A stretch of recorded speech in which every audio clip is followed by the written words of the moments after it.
Well, howdy, folks. Welcome to the town of Carr, Township Creek, where you can ride a horse and memorize a Bible verse in the same evening. I'm Jamie, pancake eating champion, storyteller extraordinaire, and self-proclaimed town greeter. And I'm Hank. I keep things factual, logical, and generally less embarrassing. And I'm Jesse. We're brothers, born and raised around these parts. We're glad you're here with us this week. There's a lot to love about this town. Wendy's pancakes, peach preaching, and the occasional horse wandering through the parking lot. But the best thing about it is the people. Always kind, willing to help a lending hand to even the most unpleasant of characters. Yep, and once you know it, here comes a couple of them right now. This is it, Carl. The town my grandpappy told me about. He said the only treasure ever worth finding would be here.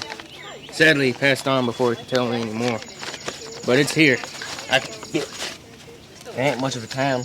I can't wait to find it and get out of here. Yeah. Uncle Gus, there's the sheriff. Yeah. Look, Sally, strangers. Howdy, gentlemen. I'm Sheriff Sally, and this is my deputy, Duke. I don't think I've seen you around these parts before. What brings you to our little town?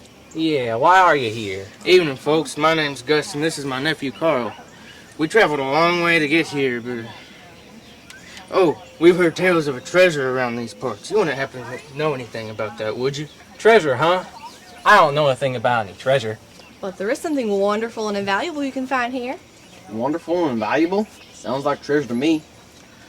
some would consider it to be the greatest treasure known to man. That must be what Grandpappy was talking about. And soon, it'll all be ours. Hold your horses. There is one thing you should know. Once you receive the treasure we have to offer here, you'll see that it's so amazing you'll want to share it with everyone. Share? Yeah, right. Hush, Carl. Yes, ma'am, we'd love to know whereabouts we might find this treasure, and we'd be willing to share it with you, if you think we're worthy, that is. But you're not worthy. The Bible What makes says... you think we ain't worthy? We're good enough, ain't we, Uncle Gus? Well, I should think so. Nope. That's a shame. It would seem you're not ready for it just yet. I have a feeling if you stick around long enough, you'll find more than you bargained for. Well, thank you kindly, I guess. Listen, we'd love to stay and chat, but I'm afraid we don't have anywhere to stay.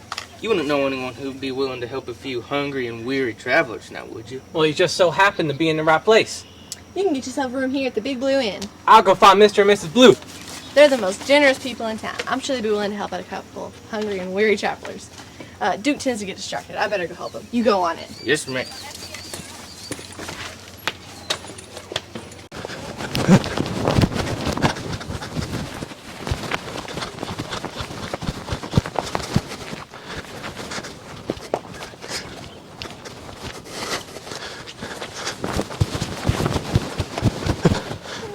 So, fellas, what do you make of those two new guys in town?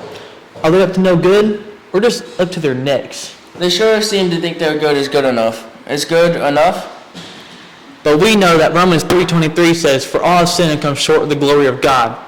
That's every one of us. Even treasure hunters with big dreams and bigger attitudes.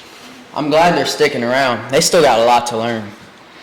Now, Gus's grandpappy was right. There is something worth finding here. But they won't need that map or those shovels. Tomorrow we meet the Blue family. Come on back to see if Gus's grandpappy really knew what he was talking about. Spoiler, it ain't buried under a cactus.